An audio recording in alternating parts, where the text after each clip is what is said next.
Good evening, everyone.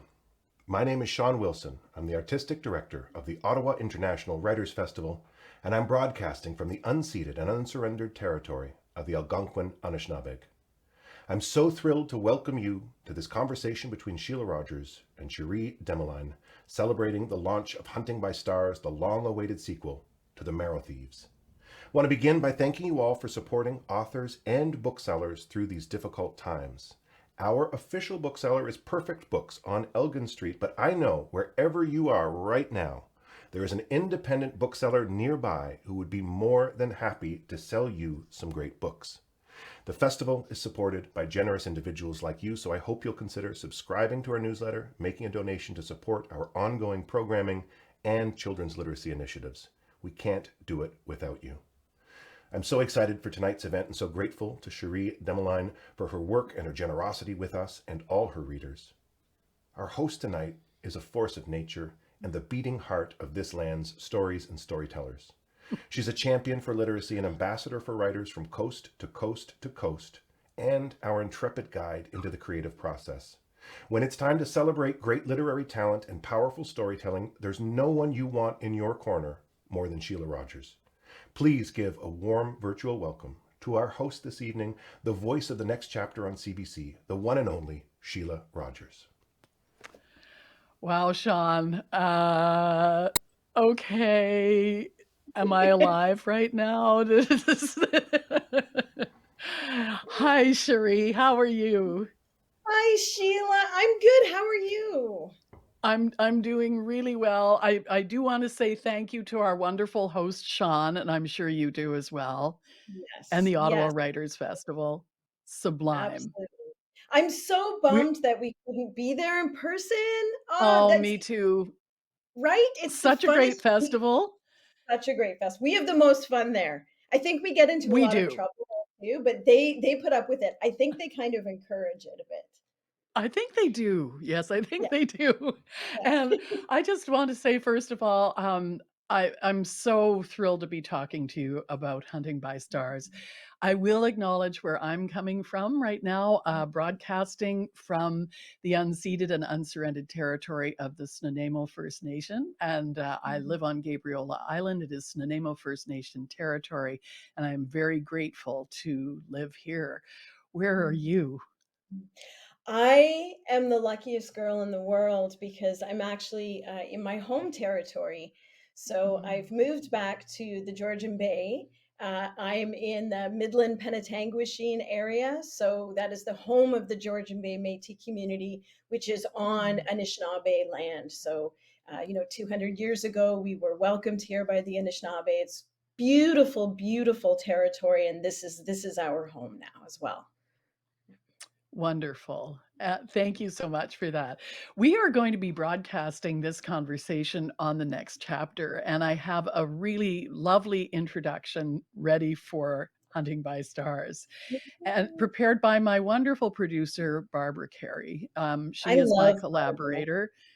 I know you do. I do I love too. her. One of my favorite things when I get besides getting to talk to you is that I know Barb's gonna call me, and I just I can't wait for the phone call. I need to write And more if books. people don't know, you do, and apparently you are, and we'll get Yeah. to that later. But the CBC realizes, especially in my case, two heads are definitely better than the one I have on top of my neck. So I am very grateful to be working with people like Barb and Jacqueline Kirk and Lisa Matthews and Ryan Patrick. Lovely, lovely, wonderful Sarah Cooper people. Wonderful. So here's my introduction, okay? Okay. Here it comes. Cherie Dimaline's imagination, and I would say her soul, are rooted in the culture and community of the Georgian Bay Métis Nation, the source of her stories. When her novel, The Marrow Thieves, came out in September of 2017, it was an instant bestseller, an instant classic, winning numerous awards, including the Kirkus Prize for Young Readers and the Governor General's Literary Award. And Time magazine named it one of the best young adult books of all time. Shelagh Rogers said, "It's a book that is YA, but should be read by A's." That's my own insertion into this line, and it's true. Adults, and certainly adults, have been reading it. It's been an amazing crossover hit. I'm just going to switch, since you're looking at me, I'll just switch to you. You were invited to communities and reserves and schools across the country to talk about the Marrow Thieves. And it was such a fan favorite that whenever you told classroom audiences that that was it, you got booed. I And sure so did.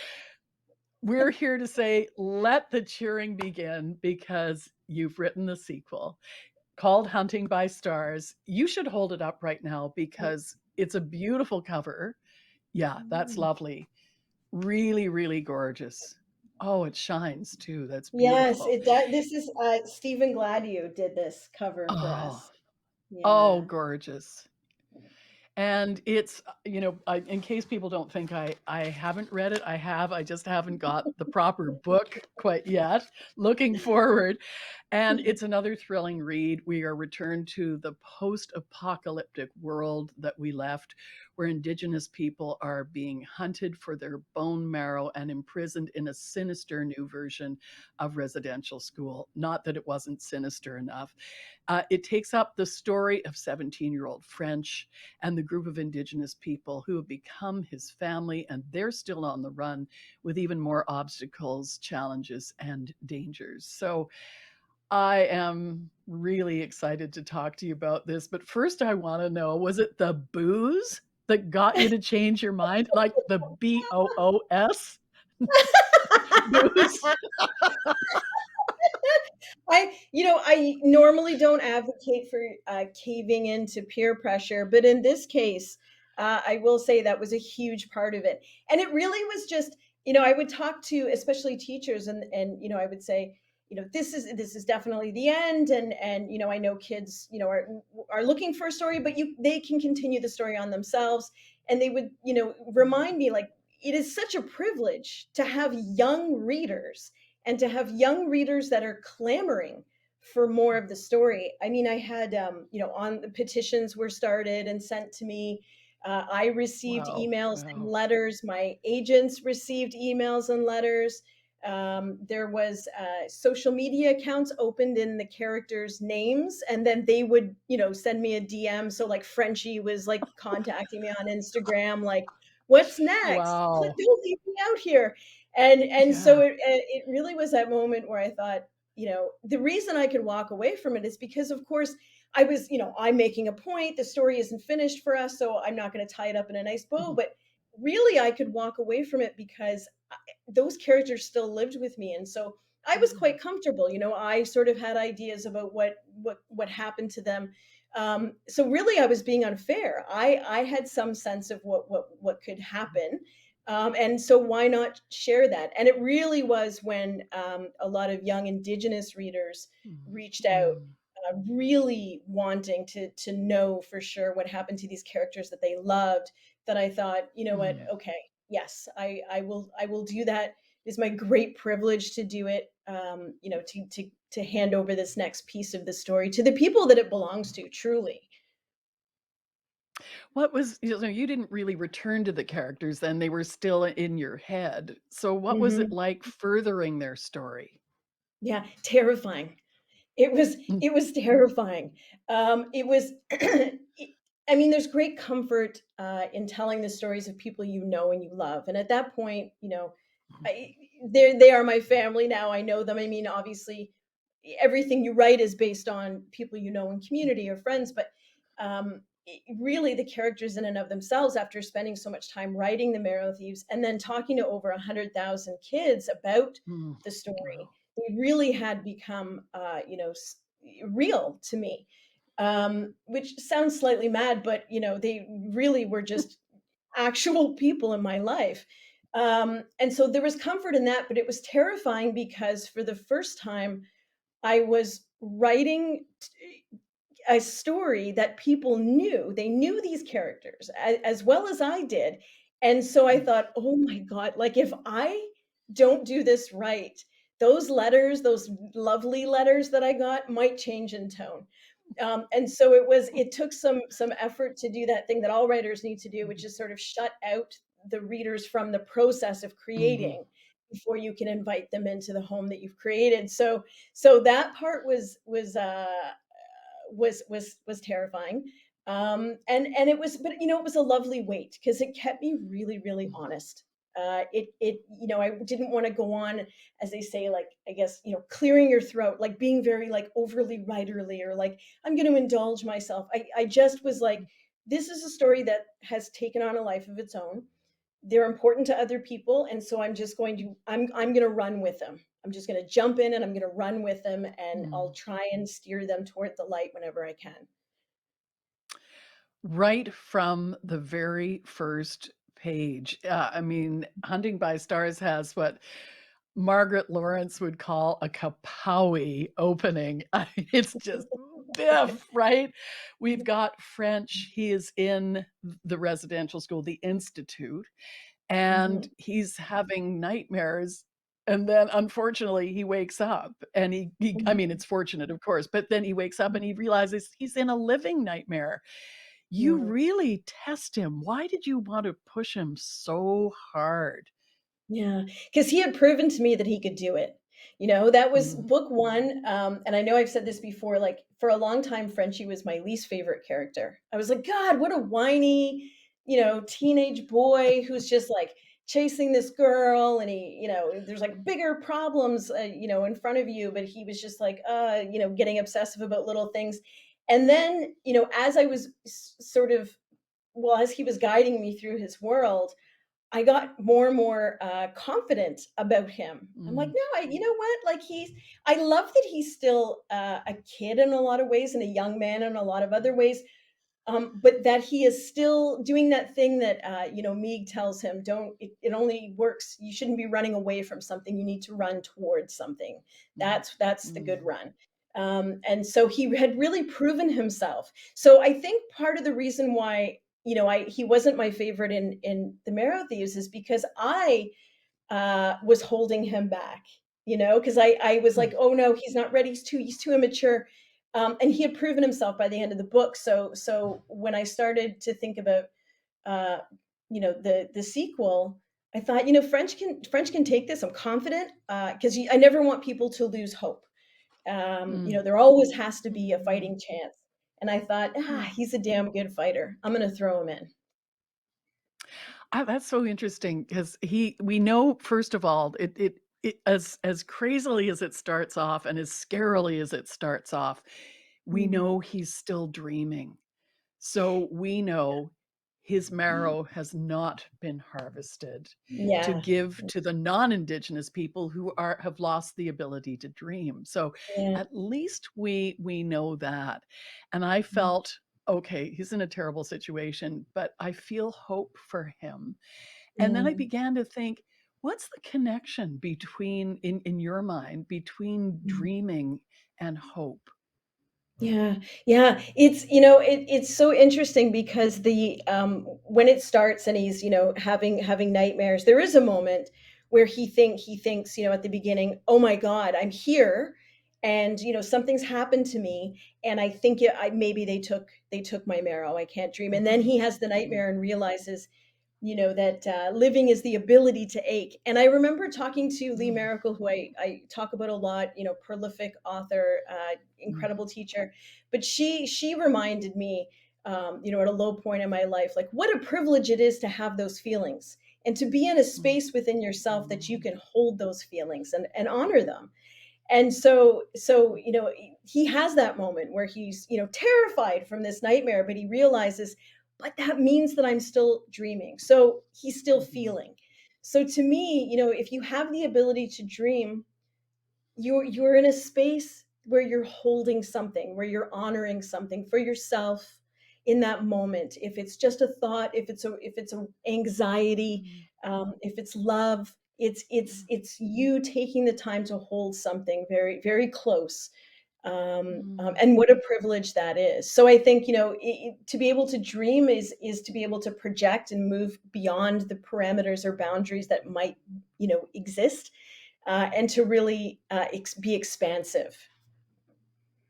Remind us, Cherie, just in case there's someone joining us who hasn't read The Marrow Thieves yet, how Mm. is it that non-Indigenous peoples lost the ability to dream? So in the world of the Marrow Thieves, it's in the very more recent. It's in the very near future in the coming years, and then of course the world started changing, and I thought, oh my God, this is closer than I thought. But Yeah. anyways, in this future world of the Marrow Thieves, there's been cataclysmic climate change, which of course we know will alter the very geography of the world. Coastlines are dropping off, continents are shifting.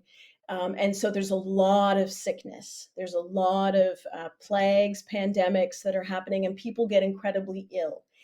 And one of the things that happens, the probably the most profound besides all of the death, is that people lose the ability to dream. And that to me was about despair. And you and I were talking about Timothy Finley and how you asked him, why Mm. do I write? And he said against despair.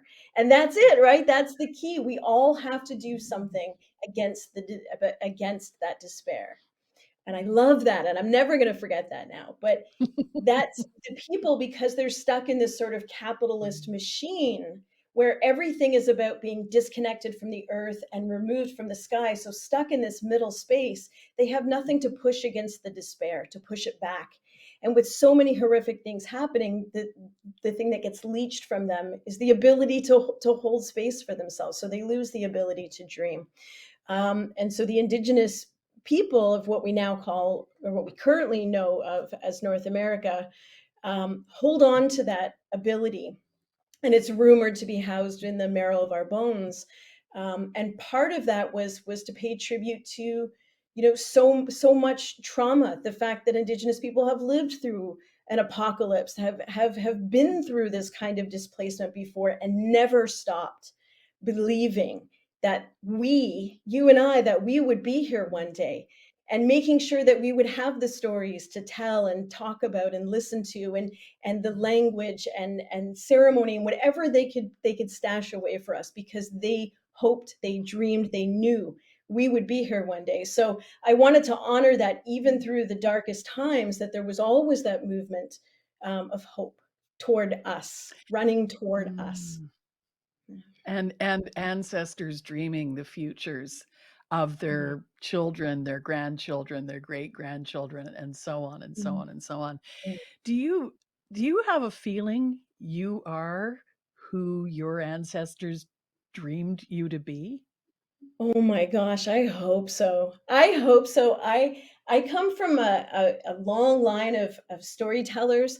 I was the first person in my family, obviously, to write the words down that I know of. It was always oral tradition, and now I've moved back home, and I get to spend so much time with my enormous family. Like, I'm confused when people have less than 100 cousins, because it is like this family's crazy. They are loud and they are fun, and just it's we're going into the hunt season right now, so it's like the holidays, basically everyone's super excited.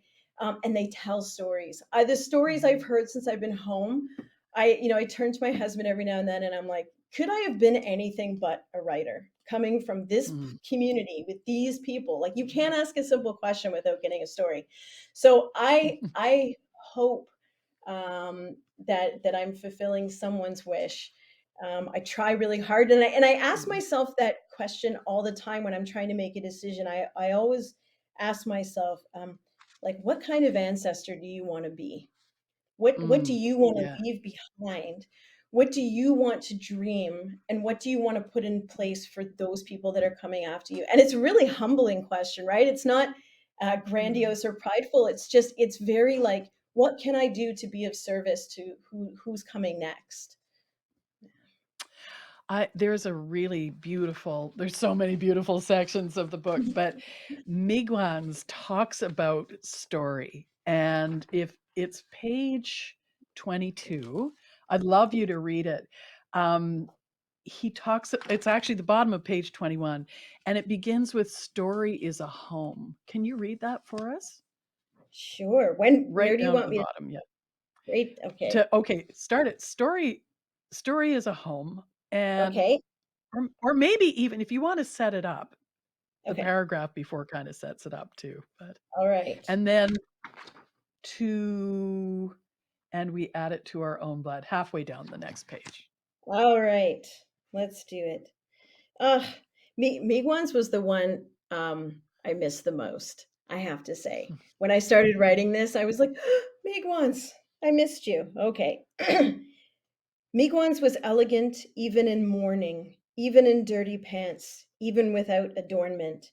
He was our elder, the only one we had left in this found family, though there had once been two. He was elegant in his rupture and repair. He spoke now. Story is a home. It's where we live. It's where we hold everything we'll need to truly survive, our languages, our people, our land. And you could say, but we're out on the land now more than ever. So why worry about it? Because we're not all one people. And this land that we walk, we are so often guests in these territories. We are different people. Even though we are now one group, dreamers, we are still also separate nations. Lumping us together makes us easier for the outsiders to catalog, easier to dismiss, to devalue, until we are only single colored containers for the thing they want the most. We are one box to check and stack. Like any home, story has to be renovated, extended or repaired, or even torn down from time to time. For us, the repair and renovation is not always pretty. Sometimes it's unsound, but we do it the best way we can when the time comes. We do it with sticks if we have to. We hold them together with blood when we have to. Now, here are those sticks, and to it we add our own blood. I love that. And I love how story is home, and also how sometimes home has to be renovated. Yeah, Sometimes you need a new story. yeah, Sometimes you need to change the narrative. I think this is a huge lesson for our country, actually. yeah, It's really yeah, time to change it, yeah. you know? Absolutely, absolutely. It's interesting because we tend to hold on to things. It's the we think if something is like an object or a thought is older that it has more value, and sometimes that might be true. But then we end up with these very archaic and problematic understandings or points of view or ways of thinking or ways of living. And I think we talk about heritage and tradition, but in Canada we hold on to this idea that not in Canada, it didn't happen in Canada. You must be talking about the United States. Like we are a nation that is built of a patchwork of people from all over, and we are welcoming and we are lovely. Well, I'm sure in some instances, absolutely, that is true. But there is a bigger story, there is a wider story, a deeper story, and we should not be shamed or called down for bringing it up. And I mean, I know that's for so many thinkers and writers and teachers. When you try and bring up that problematic history to current day, things like colonization, people are very easy to sort of slap you down and say, well, Canada's the best country. Well, to who and for who? And if we don't talk about it, how are we going to move forward together? You're just fractioning it. You're just cutting this quilt you're so proud of. You're just cutting it into ribbons. I mean, we need to talk about things. We need to, and if we can't move forward together, I mean, some of us are still going to move forward. As I watch you, right behind you, you have I don't know what you call it. It's not a triptych, but it's a Oh, mock-up, I yeah, guess, of yeah, Kent Monkman's, I yes. think very And and monkey on justifiably famous painting. Yeah. The screen, skateboards. is it called y It's Oh, called the it's on a Scream, skate yeah. oh, But wow! they're skateboards. Okay, There that's are 1, fantastic. 2, 3, 5 skateboards, yeah, and it's a Kent Monkman print of the Scream, and Wow. it's the Wow. Mounties, the RCMP, and the the nuns, clergy, nuns and priests, forcibly removing Mm, children mm. for residential schools. Yeah. And It's it's one of those things where, I devastating. mean, it's not Yeah. a I mean, Kent Monkman does beautiful work, but it's not a Yeah. calming painting. It's not, something that brings peace and joy, but it's one of those things about story, right? Like this is Mhm. the story. and it is unsettling, and it should be striking, and it should reach out to you, and it has. I've had a lot of meetings where people have noticed it, and then we've had conversations about it, sort of internationally, with people who don't really know the story of residential schools. And I'm always really careful, as somebody who lives in Canada, it is my responsibility to tell that story. Am so privileged. I'm not a survivor. My family was not taken to the schools, and I'm so grateful, so grateful for that every day that I was left in my community, and the privilege of that, the privilege that I have of being able. I live here now. That I was able to grow up here with my grandmother and her sisters and all my hundreds of cousins. But yeah, I think it's important to have those stories around, so that, again, like I always say with the Marrow Thieves, it's about getting young readers and getting them to, when they get angry and say, well, I would never let this happen, and just to remind them, I'm really happy that you wouldn't let that happen again. Right, Yeah. exactly. The other thing, I had the greatest honor of being an honorary witness to the Truth and Reconciliation Commission, and hearing many, many survivor testimonies and testimonies from their families as well. But when people refer to this as the past, there are so many tentacles of these kinds of dirty policies that extend Mhm. into the present, and if we don't stop it, will extend into the future as well. Yeah, So when I keep yeah, hearing, yeah, well, that was the past, that's yeah, over. yeah, No, it's not over. It's not over. yeah. And I think you have put it into the future in Hunting by Stars and the Marrow Thieves. And I think Mhm. it's really interesting to see your iteration of residential school. It's almost like a Mhm. corporation, eh? Yeah, yeah, And super absolutely. bureaucratic. What's your Yeah. vision of it? Yeah, it's so again, it was it was about. I wanted to talk about. I mean, my God, there were so many things I wanted to talk about, but I really wanted to touch on exactly that, Sheila, exactly how it extends into our worldview, how it's a part of the foundation of this country, which means that when things get bad, what do we do, right? When we say, even for example, when we're talking about renovating, if they say, if you're going to like redo, you tear it down to the studs, or you pull it down to the foundation. Well, if you're doing that, you're leaving the foundation to rebuild, and if the foundation is rotten, then you're just going to rebuild a Mm. different iteration of what was already there.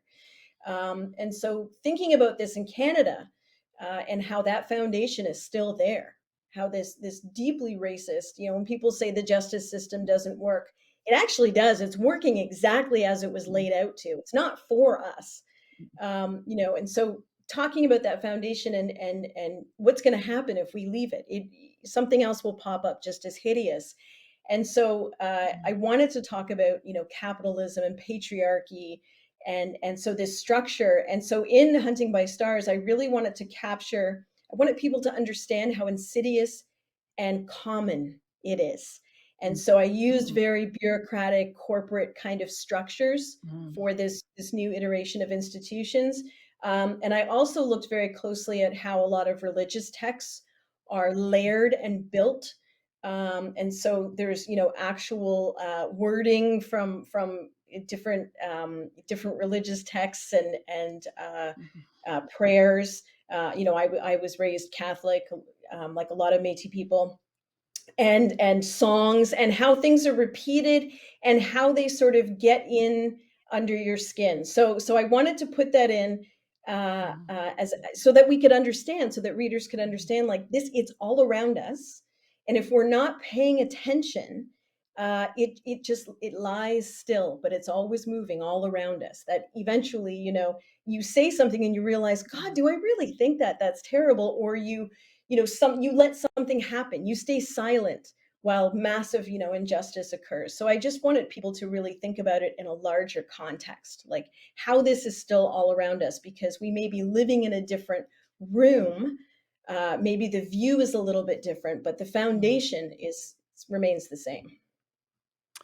What was it like for you to imagine that and push it into the future? Yeah. It was depressing. It was depressing. Except it was depressing, except that the characters that came forward to be a part of this story were so colorful and sharp and soft at the same time, Mm. and just like the ultimate zombie apocalypse survival team, right? Like just these people who could tell a story and hunt a deer and move forward and navigate. Like it was, so there was at the same time that the sort of evil or the schools or the corporation and the institutions and the politics were very wrong and very evil, there was also this group, this sort of ragtag group of beautiful souls that were up against it. And so sometimes the scales would move a bit and something would Mm. seem Mm. weightier, or who has the upper hand here. um, but it never got so out of balance that things fell apart. And it really is, I mean, it wasn't that difficult to imagine when you sort of, I spent my whole life working in community, um, particularly in like the downtown core of Toronto for, Mm. the Friendship Center and Native Women's Center, and to see people going through the hardest things imaginable, Mm. and then gathering in the kitchen at the center and laughing, right? Just Mm. making tea and we're laughing. And it really did give me faith that, as depressing as it got at times, especially when I had to really dig in and like, what would the recruiter be thinking at this moment? And it was a dark place Mm. to go. Mm. I could always pop out because there was community. And I think really truly that's what community is, right? It's a big reason of, how and why Indigenous people, we've been able to survive so well, because truly in the scope of things we've survived so incredibly well, is because we have each other. It's because you move as a unit. And I think it might actually be in Hunting by Stars, where it's the more people that become your family, that Mm. means the less strangers there are that could hurt you, Mm. because the Mm. people you surround yourself with, the people who love you. And I love what Tony Belcourt was talking to, Mm. The of great course, the Métis founding. leader. Yeah. Yeah. Oh my gosh, love Tony. I worked with him when I was just a little baby back Mm. in the day. I had an internship at the Métis Nation of Ontario when he was president, and he was Wow. talking to my wonderful, wonderful friend and elder, Maria Campbell. Mm. And he was saying community is, they are the people who will bury you. Who will bury you? That's your community. And I know it's kind of a dark example, but it's not, right? It's so beautiful. Who will care for your bones? Who will lay you Mm. gently? That just, it gives me goosebumps just thinking about it. Like having that kind of love. That's real community. That is really beautiful. That is really, really beautiful. And community is, as it was in the Marrow Thieves, it's such an important element. It's what gets people through in Hunting by Stars. And we see what happens to people when they are cut off from community, when they're really isolated Mhm. from community. And Mhm. and in the case of French, he's got his experience in the institute. He also faces some really hard moral choices as he tries to go.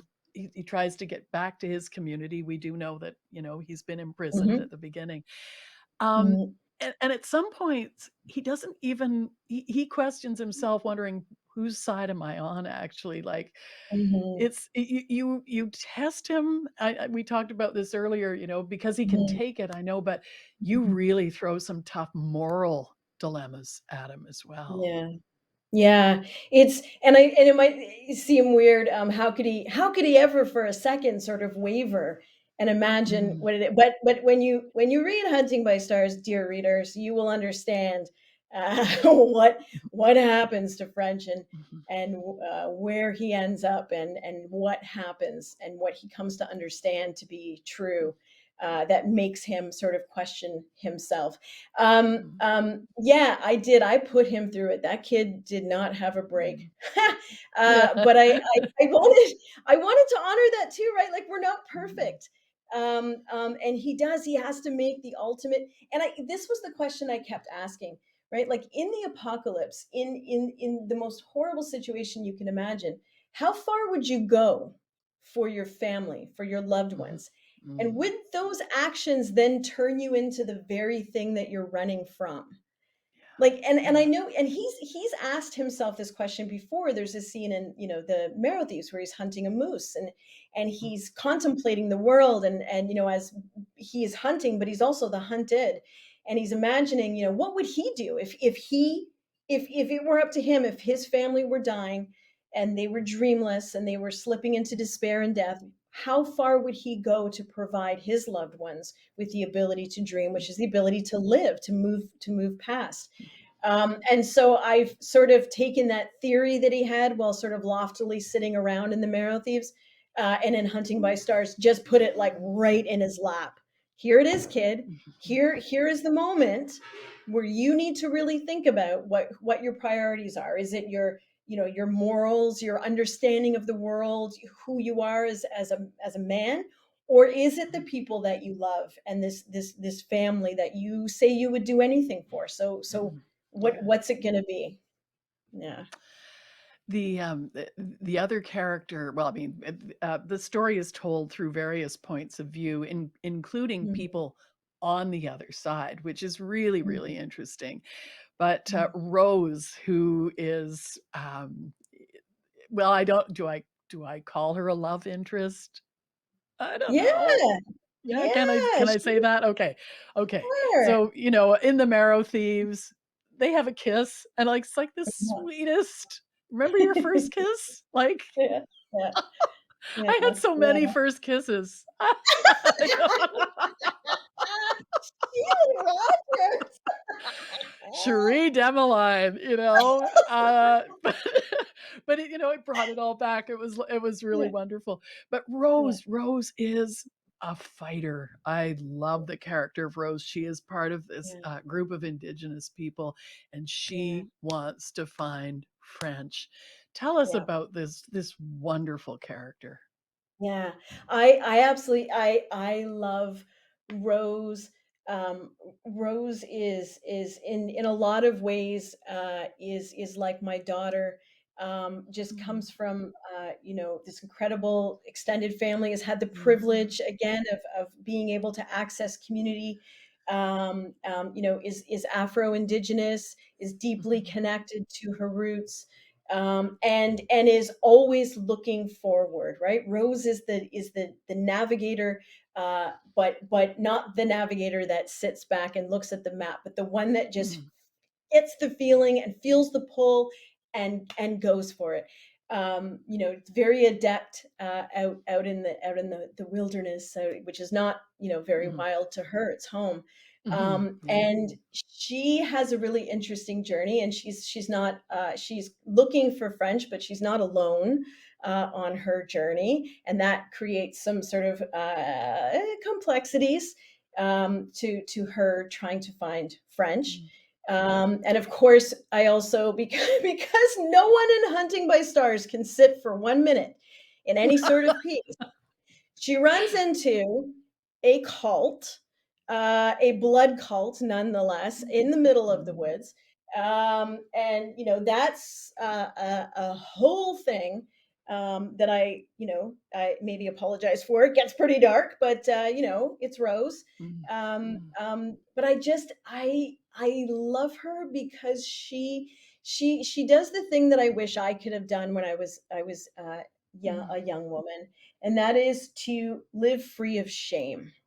mm, And of course, it creeps in here and there, but she largely lives without shame. And I think, my God, if every young woman was given the opportunity to live without that weight on their mm, shoulders from every direction at all time, what could we do? Well, we could do anything, right? Everything. And I mean, still, like, we persevere and do a hell of a lot. But Rose was really that ability to mm, for me to imagine that, to imagine mm, young femininity, just without any sort of roles being imposed, or and of mhm, course we see roles trying to be imposed upon her, and the ways in which she rebels against them. mhm, So she was a lot of fun, and I knew as soon as I started writing this, that she was going to, her voice was going to come through, that she was going to be one of the narrators, that she had to be, because so much of it is her story. Where does her strength and determination come from? Yeah. So uh, I think for a while, you might assume it comes from the way she feels about French. Now, not you, Shelagh Rogers, in particular. I know you saw right through it, but I know people I've read the sometimes are like, book, "Oh, so well, it's okay. she has this great love, and that's what she's doing. It's Yeah. for this great love." Well, she's young, and let's be real, right? Like, I mean, they hooked up once. It's very young and fresh, and it's beautiful, and yes, it's in the apocalypse, so there's a little bit of extra, stakes there. Sauce. But Yeah, I bet. and Frenchie's okay. He's cute. He's a good guy. But truly, and we get into this, and this was such a joy to delve into Rose's story. Her strength comes from the fact that, again, she had this great privilege, like myself, of being around old people, right? Being around old people for so much of her life, and really the kind of old people who, um, you know give you the warnings, tell you the stories, but then allow you to make the mistakes, and sort of Mm, afterwards mhm, kind of chuckle with you about it, while you're, trying not to cry over your skin knee, when knowing damn well they told you not to do whatever it is that you did. So she sort of has that, like, tried and tested kind of strength, where she was allowed to push beyond, boundaries, and to make her own way in a lot of ways, which is why she bristles sometimes in mm, the confines of the family, of the group, because they have a lot of rules they have to survive, and a lot mhm, of it is like, here's the routine, this is what we do. And so we see through, all of the, pages of both books, where there's moments where you can just feel Rose just kind of itching to get beyond it. She wants to climb the tree. Damn it, if she falls, she'll get up. But she has to find ways to still survive. So it was really interesting, and I relied really heavily. I rely on a lot of people when I write, but for Rose, interestingly enough, it was my really good friend, my cousin Wabagijik Rice, who I oh, turned to, because I love Wab. So I said, Rose is I her story is a lot about, when your story is like about growing up on the res, and I really want you to, like, just talk to me and look through these pages, and like, am mm, I really building this experience for this young woman correctly? So that mm. was just a great joy to sort of delve into her background a bit. You give Wob and Maria Campbell a shout out in this amazing scene where Rose, you've mentioned the cult, and the cult leader seems to have these visions. Yeah. He's a former chief of a Mhm, reserve, on a reserve of a nation unnamed, mhm. and Rose is kind of curious, like, wow, he has these visions, and then she is told, you haven't read very much, have you? These are actually stories by Maria Campbell and Wawagishig Rice. Just a great shout out, but really lovely. I love them. I love them so, they're brilliant. Yeah, so interestingly, the thing with the chief was, he was so infuriating to write, because I just gave him the worst possible qualities of, like, toxic masculinity that I could think of. But it was also sort of a play on, part of it is that he's telling this group of, he has a group of followers. They're all non-Indigenous women. He's given them, the names of birds, and they really revere him, because, Indigenous people are the dreamers. Therefore, he must inherently have the dreams, and he can give them to them. And they're sort of equating it with, consuming blood, which of course is a Mhm, not very thinly veiled, critique of blood quantum, and how community is mm, more than mm, that. yeah. And being a good community member is not just about, sort of a number. Yes, so he was really interesting to write. But I mean, yeah, I mean, if he's going to steal, he's going to steal from the best. So it's got to be Wob and Maria. That's, yeah. And Maria, yeah, it's really, really great. You know, one of the things, well, Meg said it too, but the stories come from the land, and despite Mm, the dangers that are surrounding them all the time, yeah. uh, there's safety in the land, there's comfort in the land. When French is Mm, first in the institute, he can't get over how mm, even all the surfaces are. Where are all the yeah. bumps? Like, it's really hard to Yeah. walk on those even surfaces. What what Yeah. what is it about their connection to the land that sustains them? Yeah. I always go home for this when I am trying to imagine how they feel. I can only use my own experience. There's something about the forests around here, around Penetanguishene. Mm, They seem to be lit. When it doesn't matter what time you go into mm, it. They seem to be lit, but there's no light source. And I lived for a while in BC, which is gorgeous. Like, are you kidding me? There's a reason why every TV show and movie is shot in BC, right? It's like a fairy tale. But even in all that lush, just mhm, cinematic beauty, I was missing the light from mhm, the forest mhm, mm, that I find here.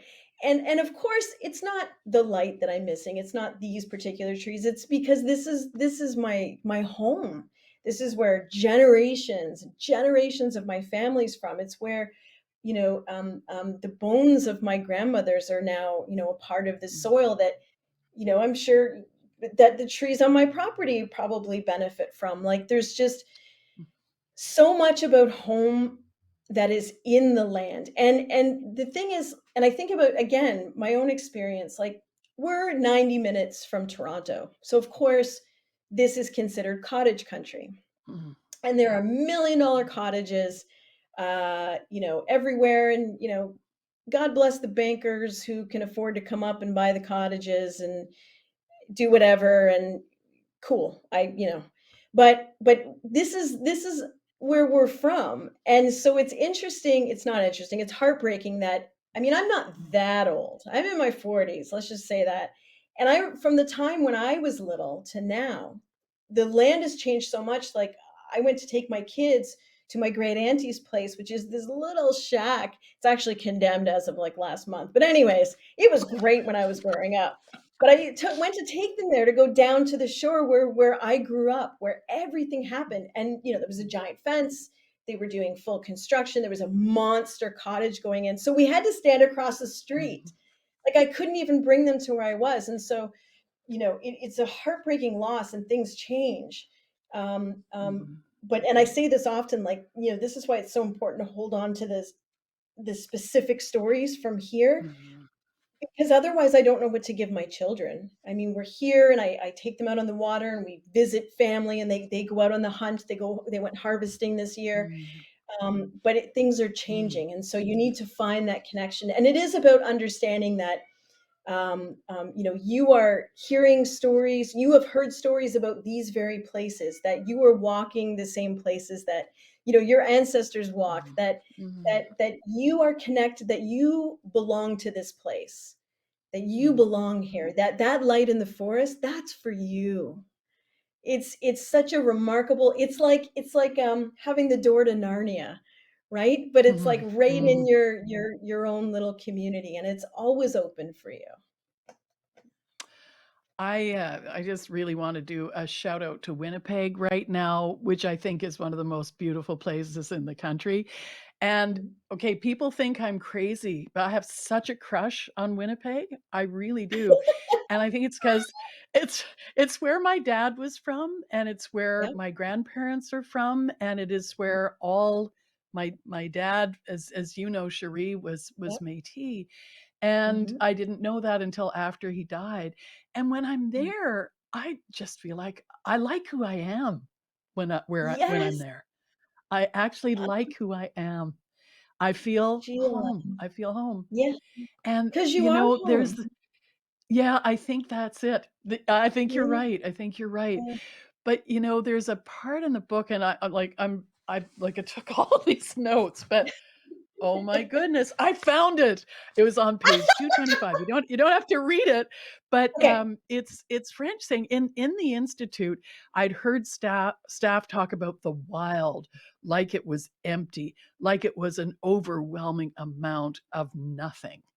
But the wild was full, stuffed to bursting, and I love that. But I also know that the idea that there was nothing there Mm, is what got people over here taking what didn't belong to them. Because if there yeah. was nothing there, there were no people there.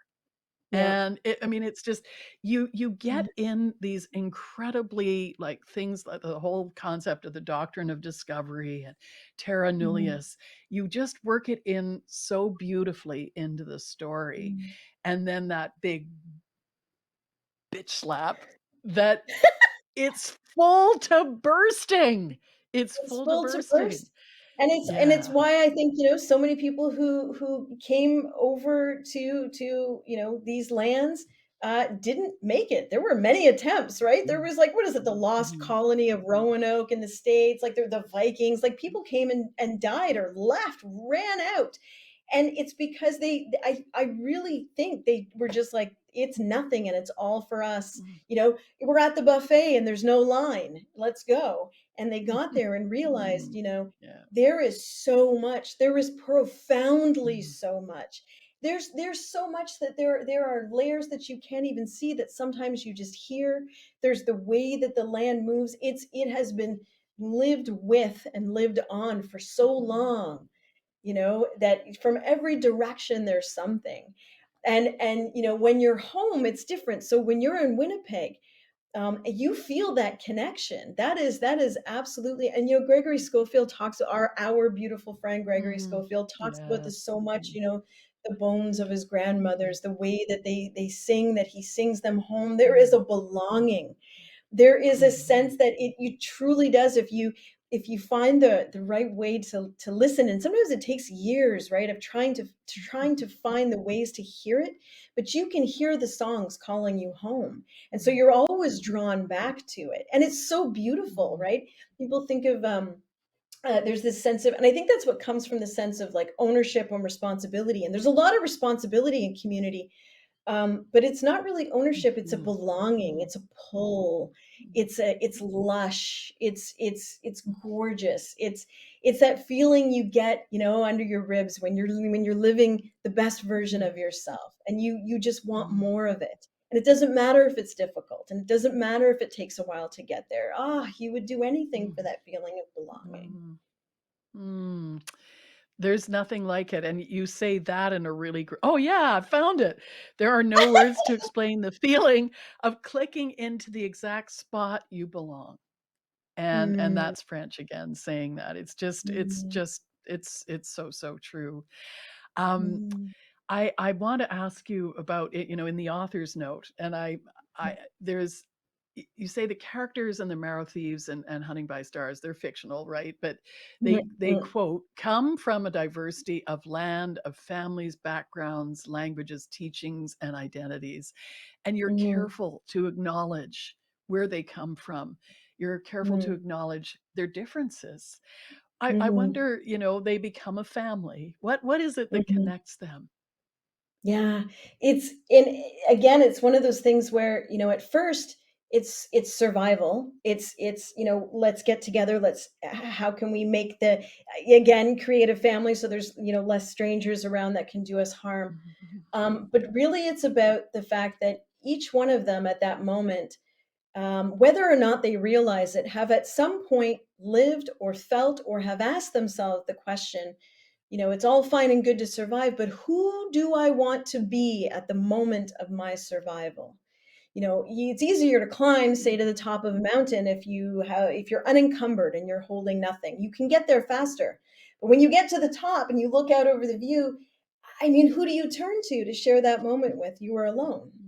But if you take your time and your hands are full of the hands of people who you love and who will love you back, and you climb carefully and slowly, when you get to the top, you can share that moment and it is bigger and longer and more beautiful. That's community. And so I think every one of these characters, is while yes, at some point they are running from, they are absolutely running toward, and they are running towards themselves. They are running toward each other.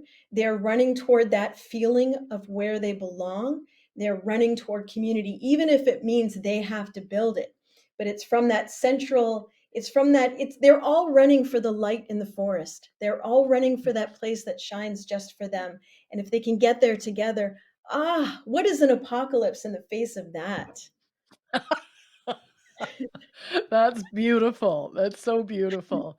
Cherie, I have time for one more question for you, and that is, you had to be booed, you had to be cajoled, you had to be led into writing a sequel to the Marrow Thieves, and Mhm. there could be more after Mhm. Hunting by Stars.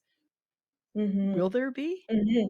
There, well, Shelagh Rogers, because you've asked, there will be, and that is very simply because once all of the beautiful, very strongly opinionated young people reached out to me, God bless them in the internet. But no, Isn't that once I sort of, fabulous? Yeah.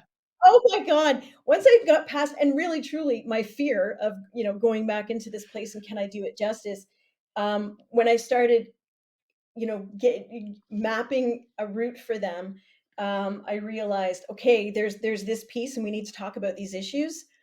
But I learned my lesson, guys. I can't end the book and be like, well, they're still out in the woods, guys, but we'll see how that goes, because then I will just get petitions and Instagram messages from Rose probably. So I did, Yeah, I bet. right, and they won't be as polite as Frenchies. I thought about it and I thought, like, what? Now is the time. So we've talked about difficulties and the apocalypse and running and all this. What could I imagine the best possible outcome in this world with the parameters of this world? What would that be? And of course, part of the story is that there is a new generation that is coming up, and the hope is that they will, again, they've asked this question: what kind of ancestor do I want to be? So I am asking all of the characters, what kind of ancestor do you want to be? And then giving them next to nothing, like sticks and blood, to somehow pull that together for the next generation. So there will be a book 3. It's here. It's up in my brain right now. There's not a word written, but there is a song. There is a song that I'm trying desperately to hear. Mm. I'm so happy to hear that news, and I know the readers of Hunting by Stars and the Marrow Thieves will be very happy too. Thank you again, Marcy, for this conversation. It's wonderful to speak with you. And I wish you all the best as Hunting by Stars goes out into the universe. Thank you, Sheila. I love spending time with you like no one else. I'm so sad that we couldn't be together, because I would just wrap you in the biggest hug right now. You are such an inspiration. You're such a good friend. You always reach out to me. I don't know how you know, but you somehow know when I need you, and I don't even have a bat signal. Like, you just show up I would and you. say back at you. Okay. No, Oh, seriously. yeah. Thank you. Thank you. Thank And you. gratitude for you. Gratitude for you. And we're signing off all by ourselves. So, Yeah. do you want to say something directly to the audience as we go? Oh my goodness. First of all, I can't believe that they've trusted us enough to like sign off and do the We've grown up thing. Wow. Okay, I'll try and be serious. No, I just want to say, I want to give a special shout out, since we're at the Ottawa Writers Festival, to Ellie, who is a young woman who interviewed me last time I was there. And I just have so much love and admiration for her. And I can't wait to see her again. And I will come to Ottawa, and I will just hug the hell out of her until her parents come and say that's enough. So just, and I think I'm thinking of Ellie, but I'm thinking of all the beautiful youth that are out there. I hear you. Thank you for hearing me, and for allowing me the privilege of continuing to write stories for you. They are your stories, and I will write them as long as you let me. So thank you. Thank you, Cherie. And I will come and squeeze the toothpaste out of you. The hug is going to be that good. Okay. It's going to happen. And I Yes. also want to say thank you. Thank you so much to everybody who's joined us. And also to Sean Wilson at the Ottawa Writers Festival, who's put us together before. And I hope he'll put us together again, but it's been an honor to be with you and to be a part of this festival. Lots of love, everybody.